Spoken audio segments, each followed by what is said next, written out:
नमस्कार मंडळी, आज मी ज्ञानेश्वरी या पवित्र ग्रंथामधील अध्याय 3 ओवी क्रमांक 121 ते 150 यांचे पठन करणार आहे. ओवी क्रमांक 121. या यज्ञक्रिया उचिता यज्ञसी हवन करिता ऋत शेष स्वभावतः उरे जे जे. याचा अर्थ, आणि ह्याप्रमाणे विहित कर्माचरण व पंच महायज्ञादी करून जे यज्ञशेष बाकी राहील. ओवी क्रमांक 122. ते सुखे आपुले घरी कुटुंबेसी भोजन करी की भोग्यची ते निवारी कल्मशाते.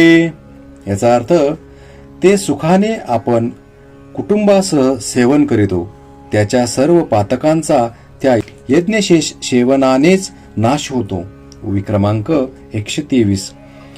ते यज्ञावशिष्ट भोगी म्हणून सांडिजे जो अघी जया परे महारोगी अमृत सिद्धी. याचा अर्थ, अमृतांचे सेवन केल्यामुळे ज्याप्रमाणे महारोगाचा नाश होतो, त्याप्रमाणे यज्ञावशिष्ट अन्नाचे सेवन केल्याने पातके त्याला सोडून जातात. ओवी क्रमांक 124. का तत्वनिष्ठू जैसा नागवे भ्रांती लेशा तो शेष भोगी तैसा नाकळे दोषा. याचा अर्थ, ज्याप्रमाणे ब्रह्मनिष्ठाला यत्किंचितही भ्रांती होत नाही, त्याप्रमाणे यज्ञ करून शेष राहिलेल्या अन्नाचे सेवन करणाऱ्याला दोष लागत नाही. ओवी क्रमांक 125. म्हणून स्वधर्मे जे अर्जे ते स्वधर्मेची विनियोगी जे मग उरे ते भोगी जे संतोषेशी. याचा अर्थ, म्हणून स्वधर्माने संपादन केलेले द्रव्य स्वधर्मानेच खर्चावे आणि बाकी राहील त्याचा संतोषाने उपभोग घ्यावा. ओवी क्रमांक 126. हे वाचुनी पार्था राहाटो नये अन्यथा ऐशी आद्य हे कथा श्री मुरारी सांगे. याचा अर्थ, भगवान श्रीकृष्ण सांगतात, पार्था, अशी ही आद्य स्थिती आहे, याशिवाय मनुष्याने अन्य मार्गाने वागू नये. ओवी क्रमांक 127. जे देहची आपण पे मानिती आणि विषयाते भोग्य म्हणती या परते न स्मरती आणि काही. याचा अर्थ, जे पुरुष आपल्या शरीरासच आत्मा असे मानतात, विषयांचे सेवन हीच भोग्य वस्तू असे मानून त्याशिवाय दुसरे काही जाणत नाहीत. ओवी क्रमांक 128. हे यज्ञोपकरण सकळ नेन तसा ते बरळ अहम बुद्धी केवळ भोगू पाहती. याचा अर्थ, हे सर्व साहित्य यज्ञ संबंधी आहे हे न जाणून जे भ्रमात असतात आणि अहंकार बुद्धीने फक्त विषयोपभोगावरच ज्यांची दृष्टी असते. ओवी क्रमांक 129. इंद्रिय रुची सारखे करविती पाकनिके ते पापिये पातके सेविती जाण. याचा अर्थ, जे आपणास आवडणारी उत्तम पक्वान्ने तयार करून आपणच त्यांचे सेवन करतात, ते पापी असून पातकांचेच सेवन करतात असे जाण. ओवी क्रमांक 130. संपत्ती जात आगवे हे हवन द्रव्य मानावे मग स्वधर्म यज्ञ अर्पावे आदी पुरुषी. याचा अर्थ, ही सर्व संपत्ती स्वधर्म रूप यज्ञाचे हवन द्रव्य आहे असे समजून ती स्वधर्म यज्ञानेच परमेश्वरास अर्पण करावी. ओवी क्रमांक 131. हे सांडोनी या मूर्ख आपण पेया लागी देख निपजविती पाक नानाविध.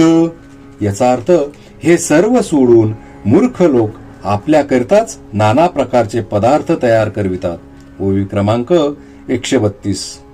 जिही यज्ञ सिद्धी जाये परेशा तो शिव होय ते हे सामान्य अन्न न होय म्हणून या. याचा अर्थ, ज्या अन्नापासून यज्ञाची सिद्धी होते आणि ईश्वर संतुष्ट होतो, ते हे अन्न सामान्य नाही. ओवी क्रमांक 133. हे न म्हणावे साधारण अन्न ब्रह्मरूप जाण जे जीवन हेतु कारण विश्वावयया. याचा अर्थ, ह्या अन्नाला साधारण असे न समजता ते ब्रह्मरूप आहे असे समज, कारण सर्व जगाचे हे जीवित होय. ओवी क्रमांक 134.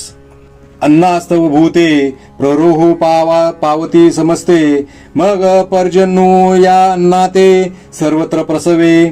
याचा अर्थ या अन्नापासून प्राणी मात्राची उत्पत्ती होते आणि पर्जन्यापासून सर्व ठिकाणी अन्न उत्पन्न होते. ओवी क्रमांक 135. तया पर्जन्या यज्ञी जन्म यज्ञाते प्रकटी कर्म कर्माशी आदी ब्रह्म वेदरूप. याचा अर्थ त्या पर्जन्याची उत्पत्ती यज्ञापासून आणि यज्ञाची उत्पत्ती कर्मापासून होते. कर्माची उत्पत्ती वेदरूप ब्रह्मापासून. ओवी क्रमांक 136. तया वेदांते परात्पर प्रसवतसे अक्षर म्हणून हे चराचर ब्रह्मबद्ध.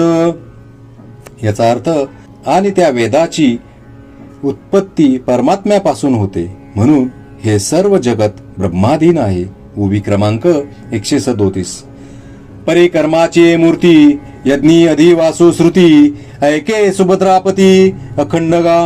याचा अर्थ पण हे सुभद्रापते ऐक, कर्माची मूर्ती जो यज्ञ त्यात वेदरूपी ब्रह्म निरंतर वास करीते.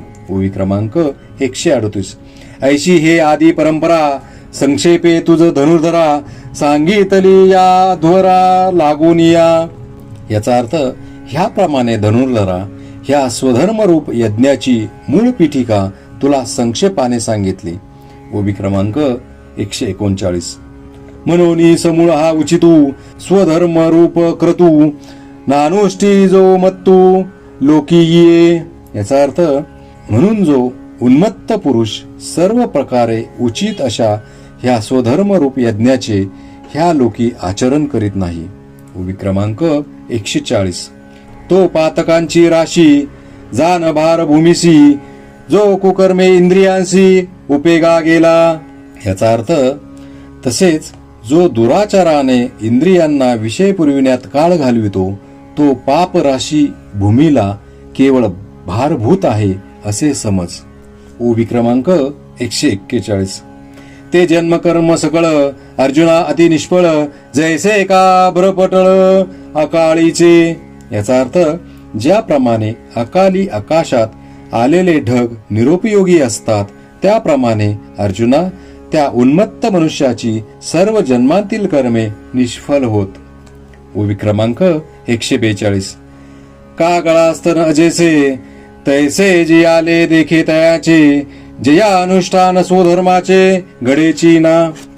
याचा अर्थ ज्याला स्वधर्माचे अनुष्ठान घडत नाही त्यांचे जिने शेळीच्या गळ्यातील स्तनाप्रमाणे व्यर्थ होय. ओवी क्रमांक 143. म्हणून ऐके पांडवा हा स्वधर्मू कवने न संडावा सर्व भावे भजावा हाची एकू. याचा अर्थ म्हणून पांडवा ऐक, हा स्वधर्म कोणी सोडू नये तर सर्व भावाने ह्याचेच आचरण करावे. ओवी क्रमांक 144. हा गा शरीर जरी जाहले तरी कर्तव्ये ओघे आले मग उचित का आपुले ओसंडावे. याचा अर्थ पहा की शरीर जरी प्राप्त झाले आहे तरी पूर्व कर्तव्य कर्म हे ओघाने आलेच. असे जर आहे तर आपले उचित कर्म का सोडावे. ओवी क्रमांक 145. परिसपा सव्यसाची मूर्ती लाहुनी देहाची खंती करीती कर्माची ते गावडे का.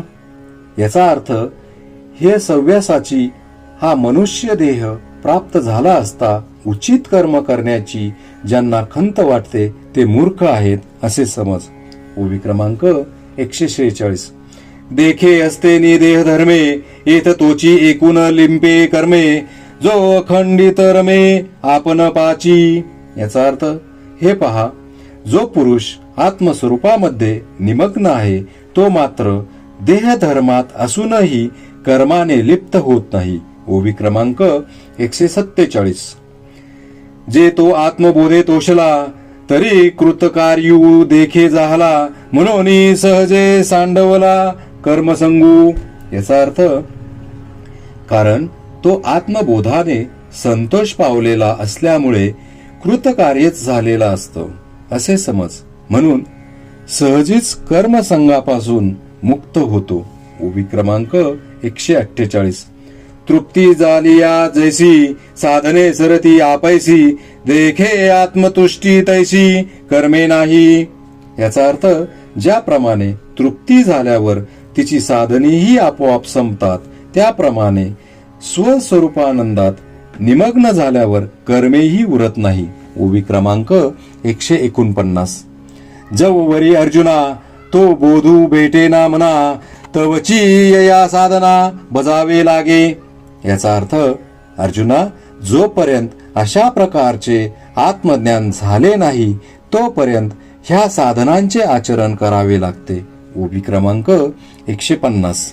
म्हणून तू नियतू सकळ काम रहितू होऊन या उचितू स्वधर्मे राहट. याचा अर्थ म्हणून नेहमी फळाची आशा सोडून देऊन तू उचित अशा आपल्या धर्माचे आचरण कर. श्री संत ज्ञानेश्वर महाराज की जय.